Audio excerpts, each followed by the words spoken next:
আল্লাহর কাছে সবচেয়ে পছন্দের আমল হচ্ছে পাঁচটি, যে আমল করে আপনি আল্লাহর প্রিয় হতে পারবেন, আল্লাহর সাথে সম্পর্ক তৈরি করতে পারবেন।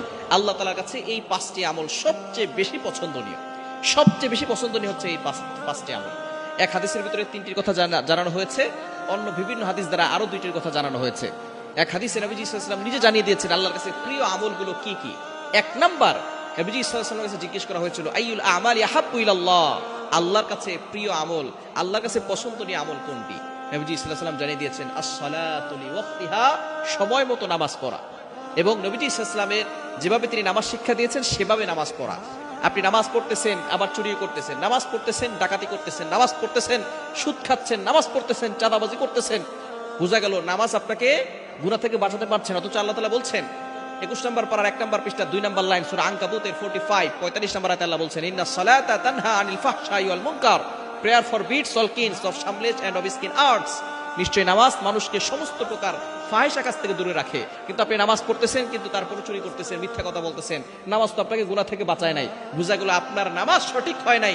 আল্লাহর কথা কখনো ভুল হতে পারে না, আপনার নামাজ ভুল হচ্ছে, নামাজ সঠিক নিয়মে হচ্ছে না, এজন্য এই নামাজ আপনাকে গুনাহ থেকে বাঁচাতে পারছে না।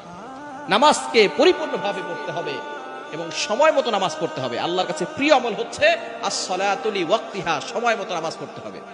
দ্বিতীয় নাম্বার হচ্ছে পিতামাতার বাধ্য হতে হবে, পিতামাতার সাথে সুন্দর ব্যবহার করতে হবে। আল্লাহ পাক রব্বুল আলামিন এই বিষয়ে নিজে বলে দিয়েছেন কুরআনুল কারীমের ভিতরে। আল্লাহ তাআলা যেখানে পিতামাতার কথা বলেছেন সেখানে আল্লাহ ব্যাখ্যা করেছেন।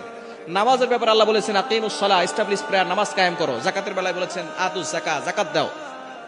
সব ব্যাপারে আল্লাহ পাক রব্বুল আলামিন শুধু এভাবে বলে গেছেন, কিন্তু পিতামাতার কথা আল্লাহ যেখানে বলেছেন সেখানে আল্লাহ তাআলা ব্যাখ্যা করেছেন। কোরআন খুলেন, আল্লাহ নিজে বলছেন 15 নম্বর পারা 3 নম্বর পৃষ্ঠার 6, 7, 8 নম্বর লাইনগুলোতে সূরা বনী ইসরাঈলের 23 নম্বর আয়াত 24 নম্বর আয়াতে আল্লাহ বলছেন, রব্বুল আলামিন বলেন, ওয়া ক্বাদা রাব্বুকা আল্লা তা'বুদু ইল্লা ইয়্যা ওয়া বিল ওয়ালিদাইনি ইহসানা ইম্মা ইয়াবলুগান্না ইনদাকাল কিবারা আহাদুহুমা আও কিলাহুমা ফালা তাকুল লাহুমা উফ।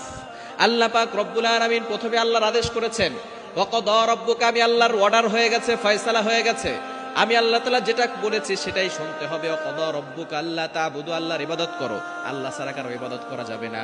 ওয়া বিল ওয়ালিদাইনি ইহসানা, এরপরের আদেশ হচ্ছে পিতামাতার সাথে ভালো ব্যবহার করো। ওয়া বিল ওয়ালিদাইনি ইহসানা, good dealings with parents, good behaviour with parents, পিতামাতার সাথে সুন্দর ব্যবহার করো, পিতামাতার সাথে বাজে ব্যবহার করা যাবে না। এরপর আল্লাহ তাআলা অনেক ব্যাখ্যা করেছেন, সেদিকে যাব না। সুতরাং দ্বিতীয় নাম্বার আল্লাহর কাছে প্রিয় আমল হচ্ছে পিতামাতার বাধ্য হতে হবে। নবী সাল্লাল্লাহু আলাইহি ওয়াসাল্লাম জানিয়ে দিয়েছেন, রিদার রব্বি ফি রিদাল ওয়ালিদাইন ওয়া সাখাতুর রব্বি ফি সাখাতিল ওয়ালিদাইন, পিতামাতার সন্তুষ্টিতে আল্লাহ তাআলার সন্তুষ্টি, পিতামাতা অসন্তুষ্টি হলে আল্লাহ তাআলা অসন্তুষ্ট হবে। এজন্য দ্বিতীয় নাম্বার হচ্ছে আল্লাহর কাছে প্রিয় আমল পিতামাতার বাধ্য হওয়া। 3 নাম্বার, আল্লাহ পাক রব্বুল আলামিন জানিয়ে দিয়েছেন জিহাদ ফি সাবিলিল্লাহ, আল্লাহর রাস্তায় জিহাদ করা, জানমাল আল্লাহর জন্য খরচ করা। তাহলে এই প্রথম তিনটি একটা হাদিসের দ্বারা জানা গেছে, as-সালাতু লিওয়াক্তিহা, সময় মতো নামাজ পড়া, পিতামাতার সাথে ভালো ব্যবহার করা, এবং 3 নাম্বার হচ্ছে আল্লাহর জন্য জিহাদে চলে যাওয়া, এবং 4 নাম্বার হচ্ছে আমল কম করা তবে ধারাবাহিকভাবে করা।